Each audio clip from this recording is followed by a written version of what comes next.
Nenek misterius itu menyebut dirinya sebagai Nini Growong. Jin kafir ini sangat buruk rupanya. Anehnya, dialah yang membantu menyembuhkan berbagai penyakit. Apa yang terjadi sebenarnya? Agus adalah pemuda agak urakan. Karena kebiasaannya suka keluyuran dan minum minuman beralkohol, membuat dia kurang disukai teman sekerjanya. Namun, semua sikap yang tidak terpuji ini akhirnya berubah setelah dia mengalami peristiwa yang menakjubkan dan menakutkan. Ya, peristiwa itu memang akan membuat semua orang berdiri bulu romanya. Kepada penulis, Agus menceritakan pengalamannya. Kejadiannya berlangsung di tahun 90-an silam, tepatnya di tahun 1994. Saat itu, Agus memanfaatkan waktu cutinya untuk main ke daerah Kubang Putat, Kecamatan Tanjung, Kabupaten Brebes, Jawa Tengah. Di tempat itu dia mengunjungi temannya, Sucipto, seorang yang juga mengerti tentang hal-hal gaib. Sebenarnya aku kurang yakin dengan segala macam ilmu gaib, terutama ilmu untuk bisa melihat makhluk halus, kata Agus. Ketika malam itu, dia dan Sucipto berbincang-bincang mengenai hal gaib. Mendengar pendapat temannya ini, Cipto hanya tersenyum. Kalau memang ilmu gaib itu ada, aku ingin belajar, tetapi yang benar-benar ada buktinya, tegas Agus lagi. Tapi syaratnya sangat berat, Gus, ujar Cipto. Agus kelihatannya tidak peduli dengan segala syarat. Walau seberat apapun, dia bertekad akan melakukannya. Yang penting dia benar-benar bisa membuktikan keberadaan dunia gaib. Akhirnya, Cipto memberikan amalan kepada Agus. Syarat yang harus dilakukannya di samping meninggalkan 5M, mabuk, maling, madon, madat, dan main. Juga yang terberat adalah harus melaksanakan sholat 5 waktu. Kalau hanya itu syaratnya, baiklah, aku akan menjalankan dengan sungguh-sungguh, kandas Agus. Rupanya Agus bisa menarik napas lega, sebab syarat yang dikatakan berat itu hanyalah meninggalkan 5M dan melaksanakan sholat 5 waktu. Sebelumnya dia mengira adalah seperti puasa pati geni atau puasa pendem atau yang sejenisnya. Dengan tersenyum pula, Cipto menerangkan bahwa melaksanakan syarat itu adalah sangat berat, karena dari 90% penduduk Indonesia yang bisa melaksanakan itu, tidak ada separuhnya. Bahkan mungkin hanya seperempatnya saja yang bisa sempurna melaksanakannya. Maka sejak itu, atau sepulangnya Agus dari Brebes, dia jadi rajin sholat dan meninggalkan kebiasaannya minum minuman. Tentu saja hal ini membuat teman-temannya menjadi heran, apalagi melihat Agus yang tak lagi gemar keluyuran malam, malahan justru jadi rajin duduk bersila di atas sajadah. Keinginan Agus untuk membuktikan keberadaan dunia gaib memang sangat besar, hingga dia benar-benar tekun menjalankan amalan yang diberikan Cipto.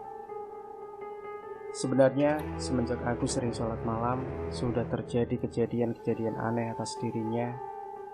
Hanya Agus saja yang tidak menyadarinya. Padahal di antara teman-teman Agus, banyak yang menyaksikan keanehan ini. Kejadian aneh itu diantaranya ketika salah seorang teman Agus penasaran kepada apa yang sedang dilakukan Agus di dalam kamarnya. Karena tidak biasanya dia malam-malam berada di dalam kamar. Ketika teman Agus itu mengintipnya, tiba-tiba datang angin puyuh yang entah dari mana datangnya, melemparkan orang yang sedang ngintip itu hingga terjungkal dan langsung lari tunggang langgang dari kamar Agus. Hal yang sama juga terjadi ketika Agus mandi di kantornya. Saat temannya akan mandi karena ada Agus, maka temannya itu menunggu giliran. Saat menunggu giliran itulah teman Agus itu melihat dari pakaian Agus yang digantungkan, tiba-tiba keluar ular. Tentu saja sang teman sangat terkejut. Tetapi sebelum hilang rasa terkejutnya, dari pakaian Agus lagi muncul sepotong kepala manusia hitam dan besar, sangat mengerikan. Tentu saja temannya ini langsung menjerit dan lari. Kejadian ini tentu saja membuat geger di kantor tempat Agus bekerja.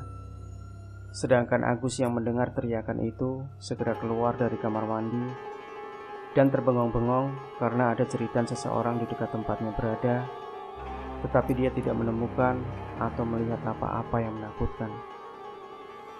Sesuai dengan petunjuk Cipto, Agus berhasil menyelesaikan puasanya selama 3 hari dengan amalan-amalannya yang lengkap. Semuanya dia laksanakan dengan benar. Tinggal sekarang Agus ingin mencoba membuktikan apakah amalannya berhasil atau tidak. Hal yang dilakukannya adalah dengan jalan membuka mata batinnya agar bisa melihat sesuatu yang gaib yang selama ini memang benar-benar ingin dilihatnya. Kebetulan saat itu di lokasi tempat Agus bekerja sedang geger karena keangkeran di salah satu sudut gudang perusahaan. Di tempat ini sering terjadi ada karyawan yang tiba-tiba jatuh dan kejang-kejang tanpa sebab. Setelah berhasil disembuhkan oleh orang pintar, yang mendadak kejang-kejang itu bercerita bahwa tadi saat kepengen kencing dan tidak tertahan lagi, sehingga dia kencing di sudut gudang itu. Tetapi begitu selesai kencing, tiba-tiba seperti ada yang menyergap dari belakang dan kemudian keadaan berubah jadi gelap. Dari kejadian yang seringkali berlangsung itu, menggugah keinginan Agus untuk mencoba ilmunya, yaitu dengan cara mengajak bertemu makhluk halus penunggu gudang dimaksud. Beberapa malam sudah dijalani Agus, tetapi kelihatannya belum ada hasilnya. Ilmu yang diamalkannya dengan tekun sepertinya tidak menghasilkan apa-apa. Mungkin hanya lelah yang dia dapatkan. Diam-diam dia merasa kesal juga pada temannya Sucipto. Namun saat dia memprotes, Sucipto menyarankan agar Agus terus berusaha membuktikan ilmunya. Ternyata benar, setelah 7 malam berturut-turut mengirim hadroh atau bacaan surat Al-Fatihah kepada penunggu gedung, akhirnya timbul suatu kejadian yang sangat aneh. Saat itu ada salah seorang rekan sekerja Agus yang kembali terkena gangguan makhluk halus atau lebih dikenal dengan kesurupan. Badannya kaku seperti kayu, bahkan sukar sekali untuk digerakkan, sehingga hanya bisa berbaring saja. Sudah dilakukan segala macam upaya dari dokter-dokter perusahaan, bahkan orang-orang pintar sudah dimintai tolong, tetapi tetap tidak bisa menyembuhkan penyakit itu. Sampai tiba-tiba si sakit mendapat mimpi bahwa yang dapat menyembuhkan penyakitnya adalah bukan siapa-siapa, tetapi Agus, temannya sendiri. Agus diminta untuk mengobati si sakit. Mulanya hal ini membuat Agus heran, bahkan dia merasa seperti dipermainkan. Namun Agus sempat berpikir, apa ini salah satu bukti dari amalan yang selama ini dikerjakannya, agar dirinya yakin akan apa yang selama ini diamalkannya. Setelah berpikir demikian, maka Agus pun bersedia ikut ke rumah Herman, temannya yang dijangkiti penyakit aneh itu. Ketika Agus sampai di depan rumah Herman, ia sekilas melihat seorang nenek-nenek dengan bentuk aneh dan agak samar-samar. Si nenek kemudian tersenyum kepada Agus dan sekejap kemudian melesat pergi. Tadi kamu melihat nenek-nenek di depan pintu itu enggak? Agus mencoba bertanya kepada temannya mengenai apa yang baru dilihatnya. Tidak, aku tidak lihat apa-apa, jawab sang teman dengan dahi berkerut. Mendengar jawaban ini, Agus berpikir bahwa apa yang dilihatnya barusan mungkin hanya halusinasinya belaka. Dengan mengucapkan salam, dia akhirnya menemui Herman. Saat itu, Herman masih terlentang kaku, hanya matanya yang bisa melirik Agus. Jangan khawatir, kamu pasti sembuh, Man. Agus mencoba memberi semangat. Hal ini dijawab Herman hanya dengan kejapan mata dan senyum yang pahit. Setelah memeriksa kondisi Herman dengan menuruti insting semata, kemudian Agus menekan jempol kaki kanan Herman, lalu membaca amalan yang selama ini diwiridkannya, lalu ditiupkannya ke ubun-ubun Herman. Setelah itu Agus minta segelas air, seperti lagak seorang dukun yang berpengalaman. Padahal Agus juga heran, sebab sepertinya dia sudah biasa melakukan pengobatan. Agus berniat menyembuhkan teman dengan air putih ini, namun belum sampai Agus memberikan doa atas segala air putih yang dimintanya. Tiba-tiba hadirin dikejutkan oleh suara Herman yang tiba-tiba bangkit dari tempat tidurnya. Ada Agus. Sudah lama datang, Gus.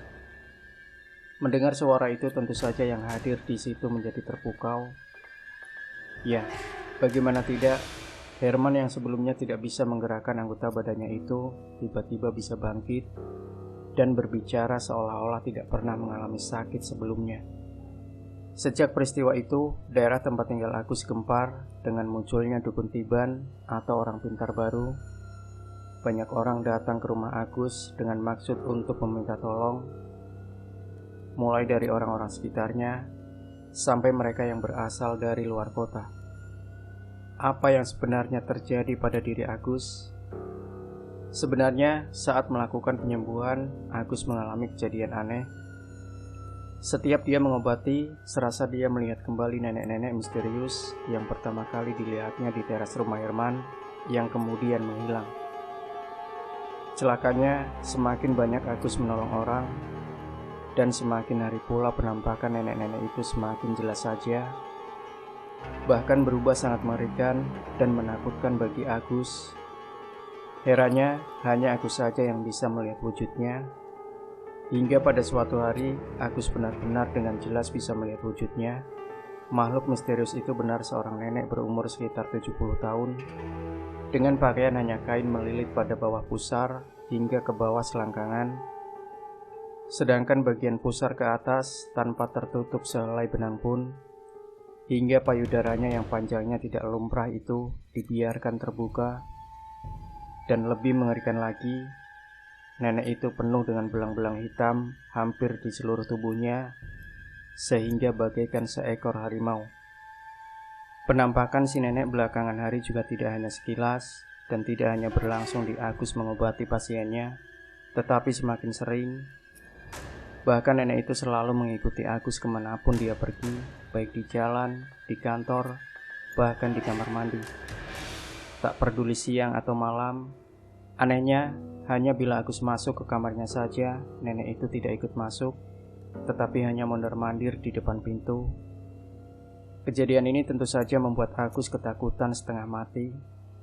Apalagi bila malam hari, saat Agus kepingin ke kamar mandi untuk sekedar buang hajat kecil, maka jelas dia tidak berani karena nenek itu tetap menunggunya di depan pintu kamar. Pernah dengan nekat Agus bertanya kepada si nenek yang misterius itu, sebenarnya siapa dia dan apa maksudnya mengikuti dirinya terus. Jawaban si nenek membuat badan Agus lemas, seperti tak bertenaga.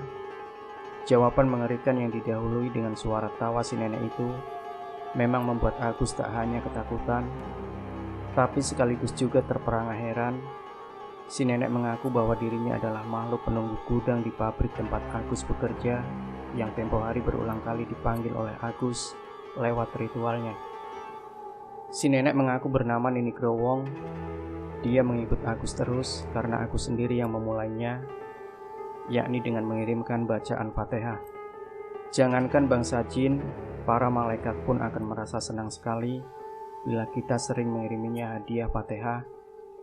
Tentu saja Agus yang setiap hari selama 7 malam mengirimkan bacaan Fatihah kepada penunggu gudang yang ternyata bernama Nini Growong itu merasa senang kepada Agus, hingga saking senangnya sampai selalu mendampingi Agus bahkan dimanapun dia berada. Tidak hanya itu, bahkan Nini Growong memberikan amalan kepada Agus, yang mana amalan tersebut jika diamalkan akan mendatangkan rezeki yang melimpah. Anehnya, amalan itu pun bacaannya diambil dari ayat-ayat suci Al-Quran. Tetapi bagaimanapun Agus adalah masih manusia biasa yang masih mengenal rasa takut, apalagi kepada bangsa halus semacam Nini Growong yang rupanya sungguh buruk tercela. Meskipun dia selalu berbuat baik, namun Agus bertekad untuk mengakhiri hubungannya dengan makhluk tersebut. Maka dengan tekad yang bulat, Agus minta cuti untuk pergi ke Brebes guna kembali menemui Cipto. Anehnya, ketika Agus pergi ke tempat Cipto pun, Nini Growong masih tetap mengikutinya. Hanya setelah Agus sampai di perbatasan Cirebon Brebes, Tiba-tiba Nini Growong raib. Entah mengapa, Agus pun tidak tahu. Sesampai di rumah Cipto, Agus langsung menceritakan pengalamannya, seraya mohon agar kejadian yang dialaminya bisa segera dihentikan. Mendengar cerita Agus, Cipto hanya tersenyum. Kamu ini lucu. Beberapa waktu yang lalu kamu ingin membuktikan bahwa dunia gaib itu tidak ada. Tapi sekarang setelah kamu sudah membuktikan, malah ingin dihentikan. Apa tidak nyesel? Karena banyak loh orang yang ingin seperti kamu, tapi belum bisa berhasil. Nah, kamu termasuk orang yang beruntung. Meski Cipto mengatakan demikian, namun Agus tidak peduli. Dia tetap ingin agar kemampuannya melihat wujud yang gaib ditutup. Tetapi kalau masalah kemampuannya menyembuhkan orang, kalau bisa tetap dimilikinya. Sebelum mengabulkan permintaan Agus, Cipto menceritakan kejadian yang sebenarnya dari peristiwa yang dialami Agus. Menurutnya, setelah menerima kiriman Fatihah dari Agus, Nini Growong menjadi suka kepada Agus, hingga sebagai balasannya, Nini Growong selalu mendampingi Agus untuk membantu segala kesulitan Agus, terutama saat menangani pasiennya. Nini Growonglah yang menjadikan Agus sebagai dukun tiban. Namun sebenarnya penyakit yang diderita oleh para pasien Agus adalah Nini Growong sendiri yang membuatnya, dan dia juga yang menyembuhkan lewat tangan Agus. Ya, namanya juga bangsa jin, ingin membalas budi, tetapi caranya tetap merugikan manusia juga. Dengan demikian, bukan Agus yang bisa menyembuhkan pasiennya, tetapi ulah Nini Growong. Dari peristiwa ini, setidaknya bisa kita gali pelajaran bahwa jika kita sering-sering mengirimkan hadiah Fatihah kepada Kanjeng Nabi Muhammad SAW, para sahabat, para malaikat, dan juga para waliullah, terutama lagi kepada orang tua kita, maka tentunya kita akan mendapatkan kebaikan yang berlipat ganda. Bayangkan bangsa jin kafir saja karena dikirimi hadiah Fatihah ingin membalasnya. Malah apalagi para kekasih Allah yang tentunya lebih tahu membalas budi dan melalui jalan yang diridhoi Allah. Sementara itu, masalah amalan yang berasal dari Nini Growong itu, walaupun sepertinya berasal dari ayat-ayat Al-Quran, menurut Cipto tetap jangan dilaksanakan karena bisa menyimpang dari akidah. Kita harus selalu waspada akan tipu daya setan dan sekutunya. Akhirnya, karena memang secara mental Agus belum siap menerima kelebihan yang diberikan oleh Allah, maka kemampuan Agus akan ilmu pengobatan itu pun hilang. Yang terpenting, kini Agus tidak lagi melihat sosok Nini Growong yang menakutkan. Dan sejak saat itu pula, Agus memulai kehidupan normalnya tanpa kembali melakukan tindakan-tindakan yang tidak bermanfaat. Dan kewajibannya akan menjalankan sholat 5 waktu pun tidak reda. Semoga kisah ini bisa membuka wawasan kita bahwa alam gaib itu ada, dan janganlah kita main-main dengannya, karena bisa mengakibatkan hal-hal yang buruk bila kita kurang hati-hati. Semoga Allah selalu menyertai langkah-langkah kita. Amin.